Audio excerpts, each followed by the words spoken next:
Good evening, one and all. Hope you're having a good weekend. Hope you're having a good evening. And if you're catching up on the replay, catching up on the podcast, let me just say thank you for taking the time out to come and spend it with us. And I hope this episode 47, serves you well. So I'm just going to send it a few invites, and while I do, for anyone that is new, that this is the first time you've ever checked out some Always Better Than Yesterday content, let me just say thank you for taking the time out, spending it with me. I hope it does add you some value. And it's all about helping you understand the habits, the mindset behind successful and inspiring people. I love to learn about other people, what motivates them, what inspires, most importantly, what helps. Things can be tricky, and what better way of learning than to learn from people that have already been there and already done it. And so yeah, that's where we're at. We're episode 47 here today, and I'm really excited for today's guest. I won't say too much about her. I will let her do the introductions herself. But what I will always say is there's someone on your timeline right now that will really connect to the message with this next guest. Think of that one person and just share the video in their inbox. Just pass it along and say, thought you might like to listen to this. And that's all. That's all I'll ask. And I just hope that you ask your questions when you have. So we'll make sure that we ask them as we go. So here we go, episode 47 with Heather Parady. I'm just going to bring her on now. Hi. Hey, how are you doing? Good. Can you hear me? And am I turned the right way? Loud and clear. Perfect. Thank you for taking the time out of your day. Thank you. This is an honor. I know that you've got precious time because you've got to be somewhere.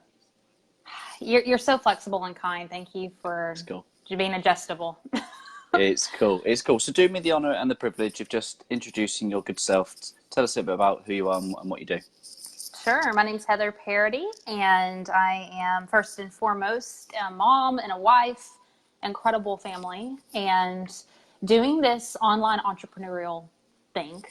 And I've been doing that for a few years. I host a podcast, which is my passion project. And from there, I work with content marketers primarily to help them get their messages heard and to the right people, primarily mission-driven, impact-focused entrepreneurs who are in it for more than just money. So, love that. Yeah. I love that. Where did it all start? Oh, wow. So in college, I started a small business and fell in love with it. Mm-hmm. Not just what I was doing, but the whole game of it, like getting your message out there, seeing if you could get clients. The whole online thing was just super exciting to me. And that was back in the Periscope days. I don't know if you remember that, but I was on Periscope all the time and grew a pretty big audience there and just fell in love with that. Ended up going to graduate school, and even in grad school, I had people coming up to me and saying, why are you here? Like, you need to go do your thing. Because I would just, that's all I thought about was online and business.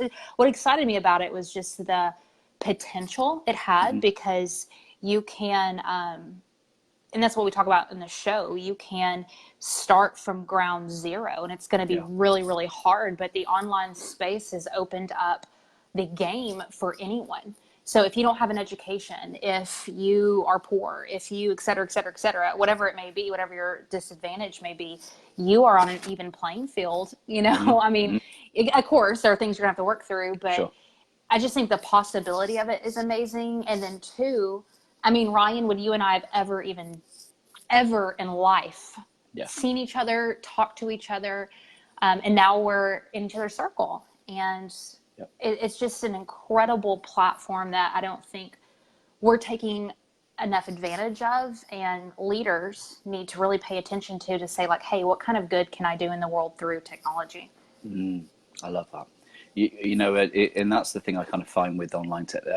It's being really, once you're really clear on kind of yourself and what you like, and just the stuff that you put out, I kind of align to. There's something about what you put out. I'm just like, yeah, I get it. And now hearing you speak about it, I get it even more. And the words like mission driven, impact focused. And tell me a little bit about so what helped you in your entrepreneurial journey? Was it just something you were called to, or are there kind of practical things that really teased that out of you? I think it is something that you're called to Mm-hmm. because and I believe in calling 100%. I talk about calling all the time. Um, I think the uniqueness of the individual is so amazing. It's Sure. something that needs to be celebrated. And so a lot of people are like, everybody needs to be an entrepreneur. No, you don't. Mm-hmm. Because it's really, really hard. And unless you really enjoy something, you're not going to be as successful in it. It's Yeah. going to be miserable. And even if you reach success, I mean, was it worth it? You know? Mm. So as far as what helped me is really coming to terms that this was something that I felt like God put in me that I needed Mm-hmm. to pursue. An incredible husband who is like the biggest champion in the world, who is so patient, Yeah. because living with somebody who has crazy ideas and vision, and Mm-hmm. I literally could work all the time. Mm-hmm. Like I could. And that kind of drive is not an easy person to live with. And he has just Sure. been incredible. So that's been helpful. But I guess like tactical mastermind groups has been huge, Mm-hmm. conferences, putting yourself around people who have big visions and dreams and Mm. think outside of the box, I think is huge, because as an entrepreneur or leader or whatever, sometimes you think you're crazy. You're like, Yeah. what am I doing? Like, Mm. this is nuts. Normal people don't do this stuff. Like, Mm-hmm. they go to work and they come home and they eat Doritos and they watch Netflix and they're happy. And like, that's it. Like, what's wrong with me? And so going and putting yourself around other people who think like you're just like, oh, wow, you know, this is a thing and I'm not Sure. crazy. This is possible. I can make it. Yeah. What inspires you? What inspires me? Wow, God, that's such a great question. Um, I think what inspires slash scares me is my kids. Mm-hmm. Yeah. And Yeah. I Yeah. mean that in a Yeah. sense of like, and you're a dad, you know Mm-hmm. this, like knowing that they're watching you Yeah. and you could royally screw it up or you Mm. could really win, like the Yeah. potential of those two things. And I think that's regardless if you're an entrepreneur or not, but Yeah. trying to figure out how to do it well, not only for yourself, but also for eyeballs that are watching you. Mm. It's a really humbling experience and one that I really mess up a lot and one I'm trying to figure out. But I think I think about them a lot with what I do. Yeah. Yeah. Love that. Thank you for the honesty. And what's um, what's so important about being mission driven and impact focused?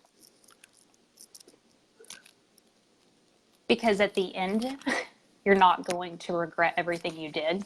You know, you're Yeah. not going to come out at the end thinking it was a waste. You know, how many people are successful and end up killing themselves and Mm. divorced and struggling? You know what I mean? And Yeah. of course, there's a lot of factors that go into that. But, you know, when we look at the vanity metrics only, followers and money and all, I mean, who doesn't want all that? Of course. I mean, that is a part of impact. You can impact more Mm-hmm. people with followers and money and et cetera. Sure. But when you're not mission driven, when you don't have a bigger purpose, then I think you come up Yeah. empty, because we were Yeah. created for more. We were created to leave a legacy. And if you look at psychology, all of the theorists, all of the psychology theorists had these different ideas about these things that we're looking for and that we're reaching for. And almost Mm-hmm. all of them had this idea of self-actualization, Sure. of getting to this point where we don't think about ourselves anymore. We're thinking about legacy, Mm-hmm. you know? Mm. And I think that's interesting, because even in psychology, they're saying at our root, at our core, is this desire to get to this place where we make a difference in this world. Yeah. And hopefully we can beat that to the punch in our 30s and 40s and think about that, not just when we're 70 and 80 years old. But yeah. Love that. I watched your recent YouTube video of getting coffee, and That do you know what, the way I kind of felt about it is I wish I was in the back seat, because you guys look like a fun couple to be around, and I kind of empathise for your husband a little bit, because I think you and I have similar. I was going to say humour, but it's just bad humour. It's really bad. There is no way of getting around it. Listen. And you know, I just think actually that really emanates through a lot of what you do. Why is you know, why is humour and just authenticity important to you, if at all it Humor is is? a connector. It Yeah. connects you with people. So I'm weird. I'm the type of person that if I see a stranger, like I love strangers, and I'll go and I'll just dive in deep with a complete stranger. But that freaks most people out. I don't get it, but it does apparently. So humor is interesting because it pulls down the guards and it helps people relax around you a little bit. And I think I've been thinking a lot about this actually is, my message, my show and everything is kind of heavy. And I'm the type of person, Ryan, I'd go out with coffee with you and like go straight to the punchline and just like, what's purpose? What is your vision in life? And like, that's who I am. Sure. But I've been trying to figure out how to counterbalance that because, again, in psychology, you have to build rapport with people. You have to build trust. And often humor is a way to kind of start building that and tearing those walls down. So yeah. And in that way too, it's just not so heavy. People get exhausted with it, all the heavy stuff all the time. So trying to figure out how to incorporate a little bit more humor, even if it's bad, still doing that. I appreciated it. Don't get me wrong. I was high-fiving, but I just know that my other half is, she's less than a fan of my bad jokes. Although she will not admit it. I'm sure she really is. But let's talk a bit about unconventional leaders then. Tell us a little bit about kind of what it means to be an unconventional leader. Sure. So I started studying leaders and influencers a few years ago when I started getting into personal development. And I just saw this theme that more often than not always the case, some of the most powerful influencers came from the unconventional places. They were usually had this crazy background. They've been through some really hard things. And that propelled them towards greatness and gave them a powerful message. It gave them empathy. It really shaped and molded the influence that they had on the world. And I thought it was interesting because often, I mean, this, even in our own lives, we see the hell we've been through and we're like, oh, I can't lead. I can't make a difference because you don't know where I come from. You don't know where I've been. You don't know what I still struggle with. Sure. And throwing it back to like scripture, whether you believe in scripture or not, I love that line that says, that he uses the weak to shame the strong, and I think that's a principle in life that sometimes the underdog, the unconventional one, the one that has been through the hardest things ends up becoming one of the most powerful leaders. And so, I just wanted to tell those stories and kind of shine a light on that idea and honestly study it because I'm selfish and I think that's a super interesting topic. Absolutely. I'm sat here writing notes and I'm doing this process and I'm always learning, with you as well, interviewing people. What have you learned along the way? How much I don't know. Yeah. It's crazy. How much I don't know and how alike we all really are. I've talked to multi-millionaires and I've talked to people who with disabilities. I've talked to people who shouldn't be alive. People who have been through the most hellacious things, who have succeeded in ways I could only dream of, and everybody in between. And we're all exactly the same. We want love. We want validation. We want to feel worth. We want to feel valued. We want a purpose bigger than ourselves. And it's a beautiful thing because it helps you realize that you're not so different than anyone and that you have the same potential as anyone else. Yeah, it's powerful, isn't it? A friend of mine, Paul's quoting scripture back saying, "My strength is made perfect in weakness." Yeah. Yeah, really, really powerful. My sister-in-law apparently likes my bad jokes, so there's one person on the planet that likes Hey, tell her to send me a friend request. We can be friends too.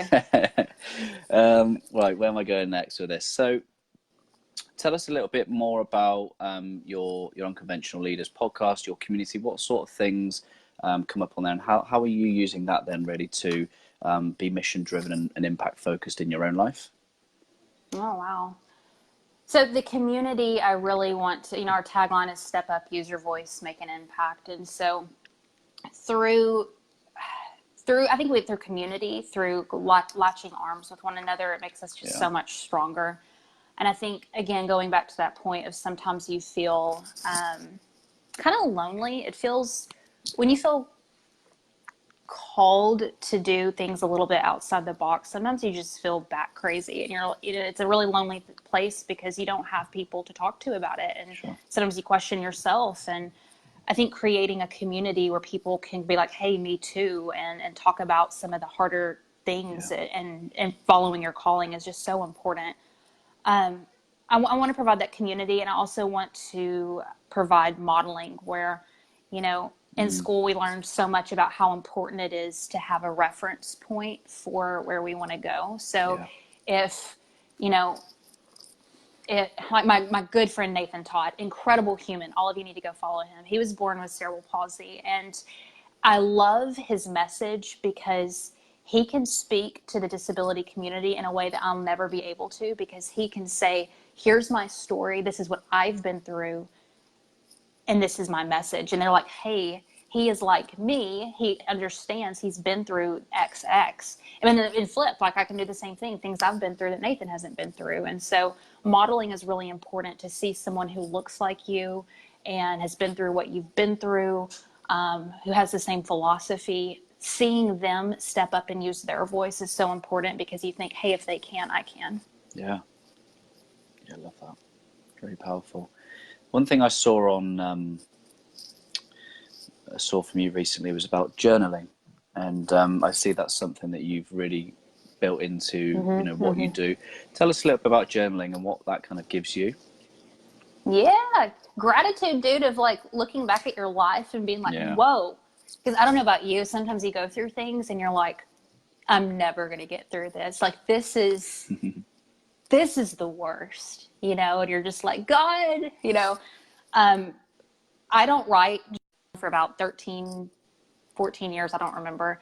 One journal every year. And I write a day, and then I normally go back and I reread a journal from a few years ago. And it just puts like my life into so much perspective, because I'll read things that were just detrimental at the time, and I've forgotten them. I forgot they even happened. Or maybe somebody said something to you that really made an impact, and you're like, I'm never going to forget that. And you do. And so it's just a really cool way to document your life. And again, keep that big picture perspective, that the things that are so huge to us now are so small. And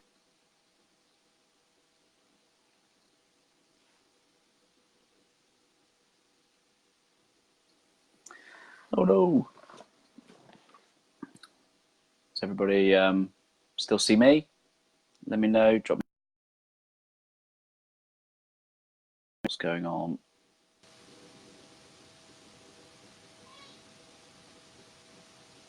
Okay, I think Heather has dropped off. Let's see what we can do. There we go. We'll sort it out. Still there. Let's see what happens. Facebook. Sorry. There we go. I don't know what happened. What's happening?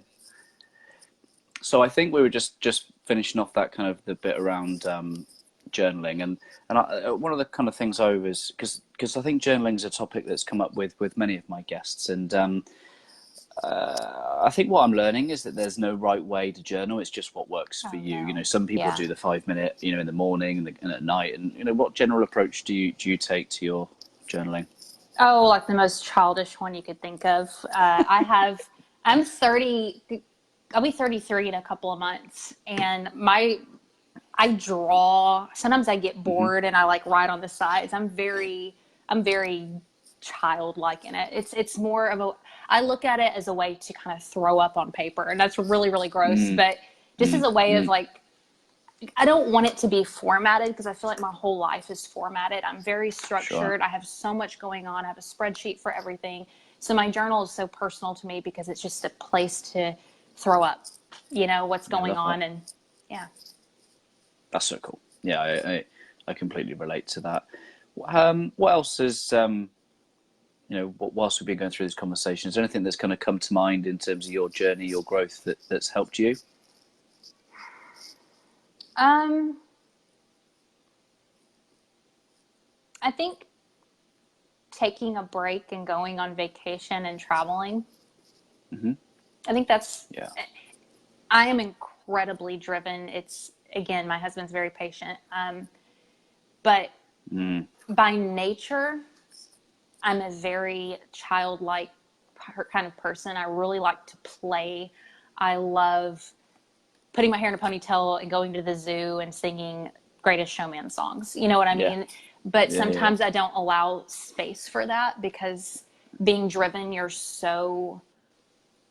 there's always something, and I love it and I love being like that. But also too, I think I stump my own creativity sometimes because what we do and what you do, Ryan, I mean, this is a creative endeavor. You're creating something, you're putting out your work into the world, and you can get, and congratulations to you for being so faithful with it and consistent. You're on episode like 40 something. I mean, that's a big deal because it's more work than what people think.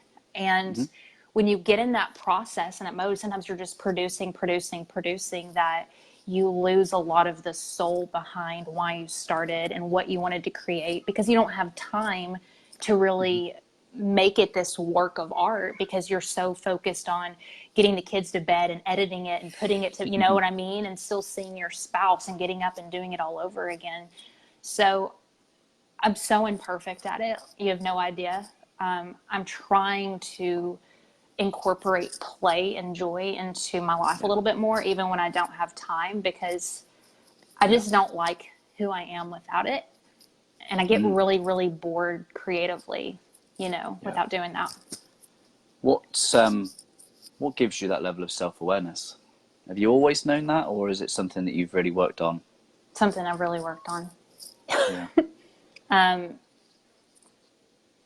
I'm like a self-growth junkie. Like, dude, I read so many books and listen to so many podcasts. Like, that helps a lot. So, Is there a book or a couple of books that is your go-to recommendation to people? that's like, which Mexican restaurant's better? They're all good. They all have cheese dip. They're all amazing. I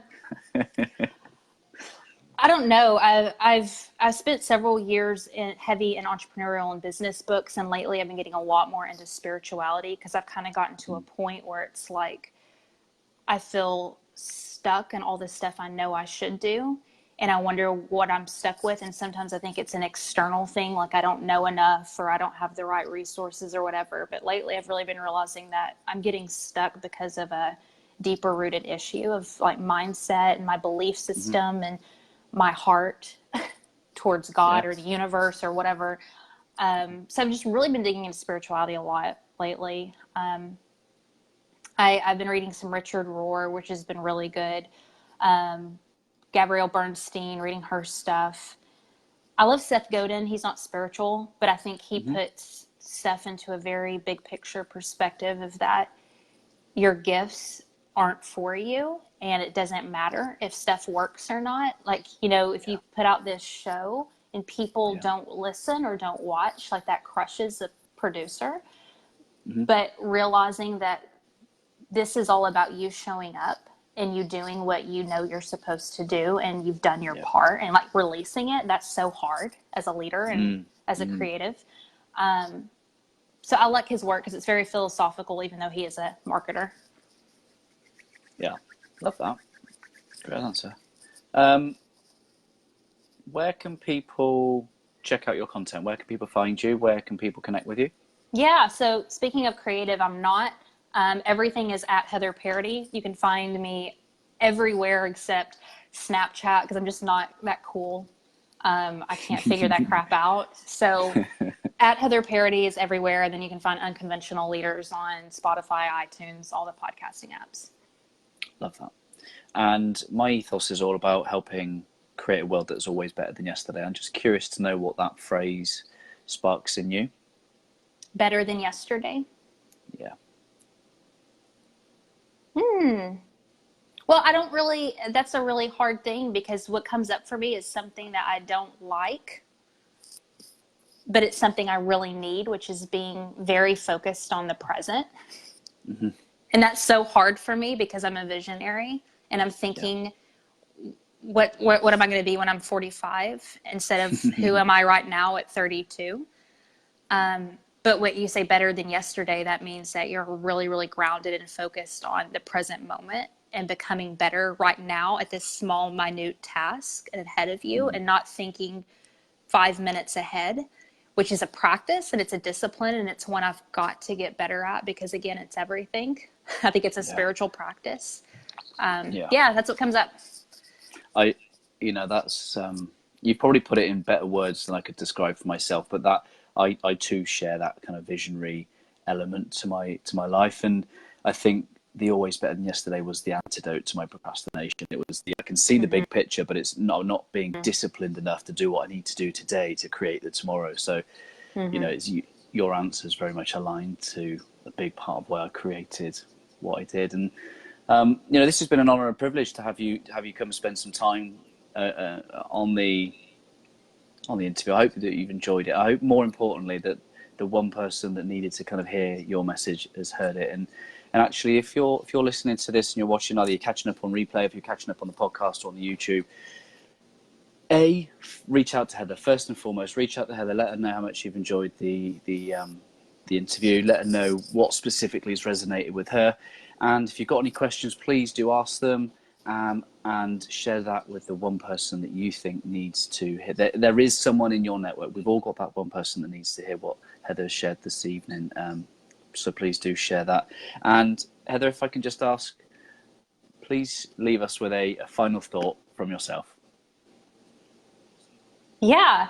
If you are in Ryan's circle, if you are his friend, a family member, if you believe at all in his work, I want you guys to do everything. And he didn't ask me to do this, but subscribe and rate his stuff, share it, comment, support, because what you're doing, Ryan, is, like I said before, it's not an easy thing, and giving your heart and your time. You have a family and a full life, and this is something that's going to leave a huge legacy within your family, and you need support of the people in your tribe. So if you are in his circle, I want you to get behind him and lift him up and support him and encourage him on this journey, because it's an incredible thing that you're doing. Wow. Didn't expect that. Thank you. Pay me $20. You got to send it in the mail. Absolutely. I'm just joking. PayPal you now. Thank you so much for your time. Sure. I hope you enjoyed the rest of your weekend. It's an honor. And I look forward to connecting again soon. Thank you. Much love, everybody. Take care.